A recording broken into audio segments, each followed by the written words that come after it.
अस्सलाम वालेकुम friends and welcome to Ababeel. Guys, दोस्त और दुश्मन ममालिक का मुश्किल वक्त में पता चलता है, ख़ासकर तब जब आपका मुल्क जंग की कैफियत में हो। 1965 की वार में वैसे तो चीन, सऊदी अरब, तुर्की और ईरान ने पाकिस्तान की हेल्प की थी, लेकिन एक मुल्क ऐसा भी है जिसने इस मुश्किल घड़ी में पाकिस्तान की इतनी हेल्प की कि जितनी किसी ने इस मुल्क से एक्सपेक्ट नहीं की थी। लेकिन अफसोस की बात है कि बहुत कम लोग इस मुल्क के एहसान को जानते हैं। गाइस, मैं बात कर रहा हूँ इंडोनेशिया की, और आज की ये video air marshal Mohammad Asghar Khan की किताब द फर्स्ट राउंड पर मुश्तमिल है।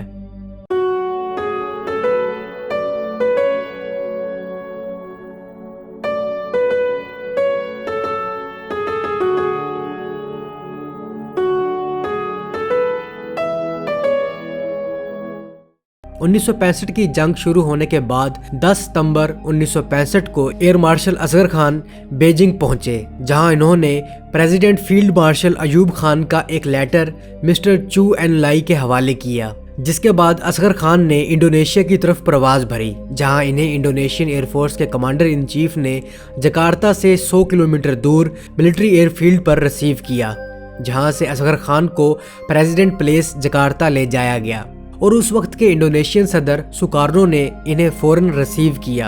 एयर मार्शल असगर खान ने सदर अयूब खान का खत सुकार्नो को दिया, जो कि इस मुश्किल घड़ी में इंडोनेशिया की शदीद मदद या ज़रूरत के बारे में था।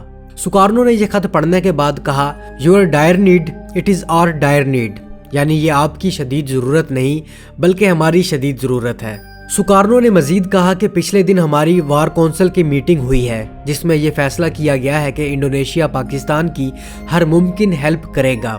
इन्होंने कहा कि भारत का पाकिस्तान पर हमला इंडोनेशिया पर हमले की तरह है और हमारा फ़र्ज़ है कि हम पाकिस्तान की हर मुमकिन मदद करें। एयर मार्शल अपनी किताब द फर्स्ट राउंड में लिखते हैं कि सुकार्नो ने मुझे कहा कि इंडोनेशिया आपका अपना मुल्क है और इस इमरजेंसी की सूरत में जो आपको लगता है कि पाकिस्तान के लिए यूज़फुल है वो आप ले जा सकते हैं। इस बात में इन्होंने इस चीज़ का इजाफा किया कि याद रखना कि हम खुद एक प्रॉब्लम में हैं, हमारा मलेशिया के साथ भी तनाज़ा चल रहा है, तो आपको खुद फैसला करना है कि आपको क्या ले जाना चाहिए और क्या पीछे छोड़ना चाहिए।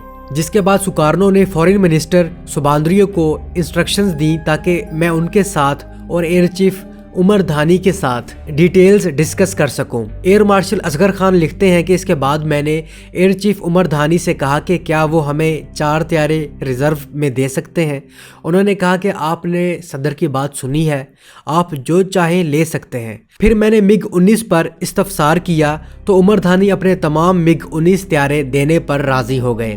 वो कुछ MiG-15 देने पर भी रजामंद हो गए। इस बात पर भी इत्तेफाक किया गया कि ये तमाम जंगी आलात इंडोनेशियन एयरफोर्स और इंडोनेशियन शिप्स के जरिए पाकिस्तान पहुंचाए जाएंगी। मार्टा दिनाटा इंडोनेशियन नेवल कमांडर उधर ही मौजूद थे और वो ये सामान पाकिस्तान पहुंचाने पर खुशी महसूस कर रहे थे। हालांकि रास्ते में इंडियन मदाखलत का भी खतरा मौजूद था। मेरे पूछने पर उन्होंने कहा कि सामान सही सलामत कराची पहुंच जाएगा।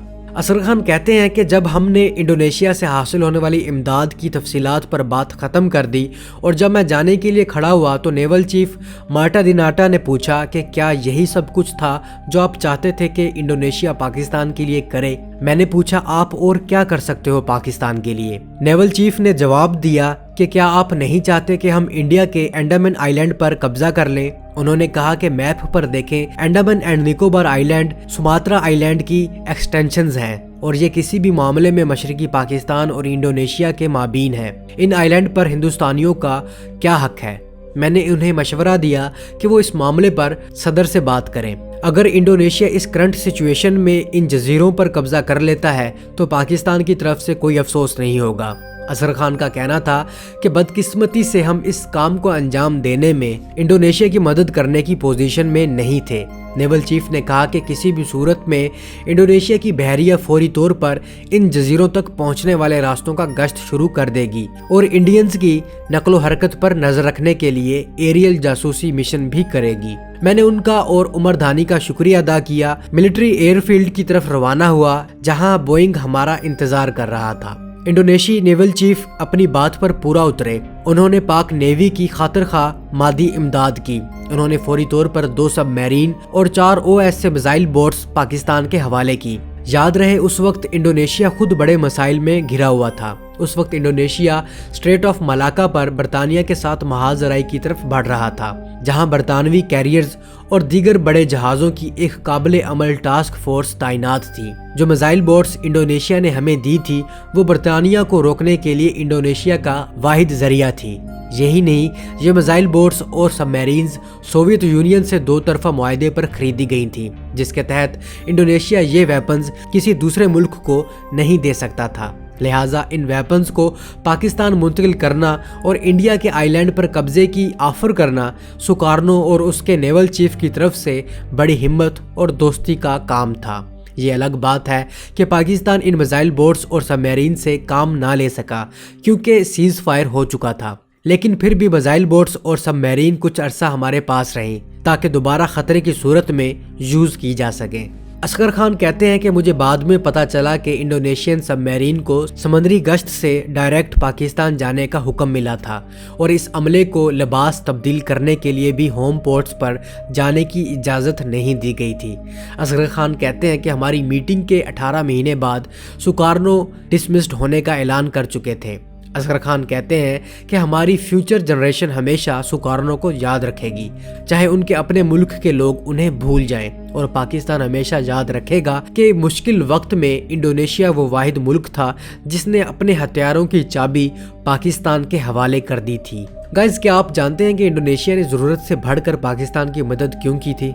आप एक मरतबा फिर कायदे आज़म मोहम्मद अली जिन्ना का शुक्रिया अदा करेंगे। इंडोनेशियाई नेशनल रेवोल्यूशन के दौरान कायदे आज़म मोहम्मद अली जिन्ना ने ब्रिटिश इंडियन आर्मी में मौजूद मुस्लिम फौजियों को इनकरेज किया कि वो इंडोनेशियंस का साथ दें और इंडोनेशिया में डच इंपीरियल कॉलोनाइजेशन के खिलाफ लड़े। एज आ रिजल्ट 600 मुस्लिम सोल्जर कॉलोनियल फोर्सेस के खिलाफ लड़े और इंडोनेशिया का साथ दिया। इन 600 सोल्जर्स में से 500 इस जंग में शहीद हो गए।